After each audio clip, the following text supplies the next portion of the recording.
కాంతారా 2 వచ్చేసింది. Goose bumps. అసలు ప్రతి ఒక్క ఫ్యామిలీ వచ్చి చూసేదగ్గ మూవీ. చాలా అంటే చాలా బాగుంది. ఫస్ట్ హాఫ్ మాత్రం అయితే గూస్ బాంబ్స్ అసలు ఇచ్చి పడేసాడు మూవీ అయితే. సెకండ్ హాఫ్ కొంచెం ఎక్కువ ఫైట్స్ ఒకే దగ్గర కొంచెం గజిబిజి ఫైట్స్ లాగా ఉన్నాయి, కొంచెం కామెడీ ఫైట్స్ లాగా ఉన్నాయి, కొంచెం మెయిన్ సెంటిమెంట్ సీన్లలో కూడా కొంచెం కామెడీ పర్పస్లో పెట్టారు ఫైట్స్. కానీ సెకండ్ హాఫ్ కొంచెం అర్థం కాదు. కానీ ఫస్ట్ హాఫ్ మాత్రం అయితే హీరోయిన్ మాత్రం అయితే ఒక వేరే లెవెల్ చూపించారు.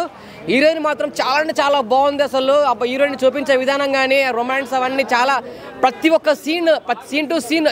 ఫస్ట్ హాఫ్ అయితే అసలు బోర్ అనే మాట ఉండదు, నీట్గా ఉంది, చాలా అంటే చాలా బాగుంది.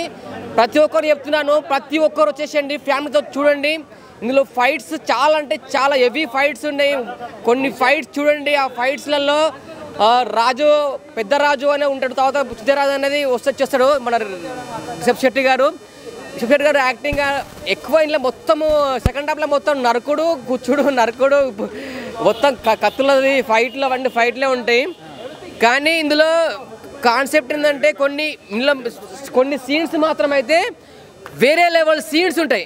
కొన్ని సీన్స్ అయితే ఎక్కడ లేని సీన్స్, అసలు డిఫరెంట్గా ఒక కాన్సెప్ట్ పరంగా ఆ సీన్లో చెప్పాలంటే రావట్లేదు మాటలు.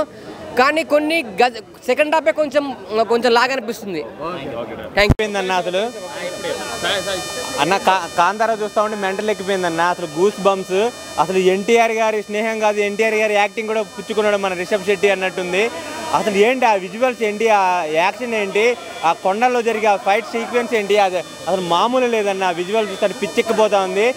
హీరోయిన్ అయితే ఝాన్సీ లక్ష్మీ బాయిలా కనపడుతుంది మనకి. ఇది వేరే విధంగా ఉంది. ఆ విలన్ గారి యాక్టింగ్ అయితే పిచ్చెక్కిచ్చేసాడు. అసలు ఒక మొక్కలో చెప్పాలంటే రిషబ్ శెట్టి గారు కన్నడ ఇండస్ట్రీలో ఒకటే చెప్తున్నా, మీ మూవీ సూపర్ హిట్. కానీ మా తెలుగు ఆడియన్స్ చూసారా ఎలా ఉన్నారో? మీరేంటారు నాయన, మా వాళ్ళు వస్తే పాకిస్తాన్ వాళ్ళు చేసినట్టు చేస్తారు. మా మూవీలు బ్యానర్లు చింపటం, చేయడం, బాయ్కట్ చేయడం కాదు. మమ్మల్ని చూసి నేర్చుకోండి. మేము చూడండి, మీ Kantara movie super duper hit చేసాం. 1000 కోట్లు పక్కా అన్న మూవీకి. చాలా చాలా బాగుంది మూవీ అయితే. రిషబ్ శెట్టి గారికి ఆస్కార్ అవార్డు వస్తుంది పక్కా. నేషనల్ అవార్డు వచ్చినా తప్పులేదు, అంత బాగుంది ఆయన యాక్టింగ్ అయితే. ఒక్కటే చెప్తున్నాను, ట్రైలర్ మా ప్రభాస్ అని రిలీజ్ చేశాడు. ఆయన చెయ్యి అస్తవాకు మంచిది. జూనియర్ ఎన్టీఆర్ గారు రిలీజ్ ఈవెంట్ చేశారు, అందులో ఆయన తెలుగు మాట్లాడలేదని కొద్దిగా నెగిటివిటీ చేశారు. కానీ ఈ మూవీతోటి మొత్తం చూపెడతాడు రిషబ్ శెట్టి.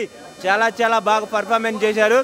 ఇందులో చూపెట్టే కాంతారా ఆ రాయిని అసలు ఎక్కడ మామే అయిపోయాడు కాంతారా, ఎలా వచ్చాడు, ఈ సీన్ చూస్తూ ఉంటే గూస్ బంప్స్ అన్న. వేరే లెవెల్లో ఉంది మూవీ అయితే. Super duper hit. Okay, visuals main highlight. చాలా బాగా తీశారు విజువల్స్ అయితే. Climax highlight.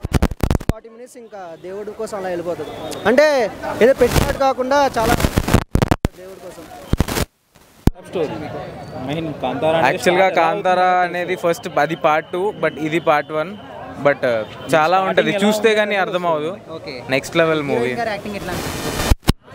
అది లాస్ట్ లో I don't want to tell you, but మీరు చూస్తే యూ విల్ గెట్ ఇట్. తన హీరోయినియా తన ఏంటనేది మీకు చూడాలి. Like movies too crazy man. It's like next level. మీరు చూస్తే ఇంకొకసారి చూడాలా అనిపిస్తూ ఉంటుంది. Please must come and visit. Rukmini గారి యాక్టింగ్ ఎట్లా? Crazy. Everything is too crazy. You should see. Obviously proper next level. Like I think it might go for Oscar also. Yeah, thank you.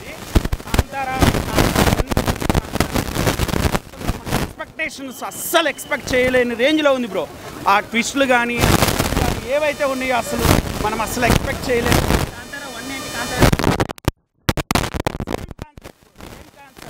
ఎవరైతే అధికార మదంతో ఆక్రమించుకోవాలని ప్రయత్నిస్తారో వాళ్ళ వెనక ఎప్పుడు కాంతారా ఉంటాడు. దైవం మానవ రూపేణ. చాలా బాగుంది బ్రో, చాలా బాగుంది మూవీ. ప్రతి ఒక్కరు థియేటర్లో చూడాల్సిన మూవీ, ఫ్యామిలీతో వచ్చి చూడాల్సిన movie bro. Super direction, super music, super background music, everything is super bro. Everything. National award compulsory రావాలి. నేషనల్ అవార్డు కాదు బ్రో, ఆస్కార్ ఇచ్చినా తక్కువే. దానికన్నా పైన ఏమైనా అవార్డులు ఉన్నా కానీ రిషబ్ రెడ్డికి ఇచ్చేయాలి, అంతే కదా బాబా. పార్ట్ 3 ఉందని లీడ్ ఇచ్చారు, అది మన చేతిలో ఉంది. ఈ సినిమాని ఒక 3,000-4,000 కోట్లు కొట్టేస్తే పార్ట్ 3 కూడా వచ్చేస్తుంది.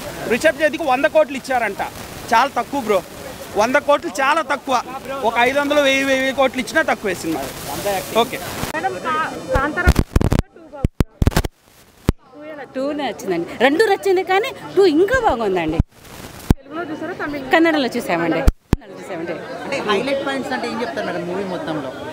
మూవీ మొత్తంలో ఒక గాడ్ మన భూమికి వచ్చేసి ఏది ఎలా మేము కాపాడగలము అట్లా మాకు అవును ధర్మం అది మెయిన్ హైలైట్ అయితే అదే అండి. ధర్మం ఎట్లా కాపాడాలి, ఎలా కాపాడాలి, ఎలా ఉండాలి అనేది మంచిగా చూపించారండి.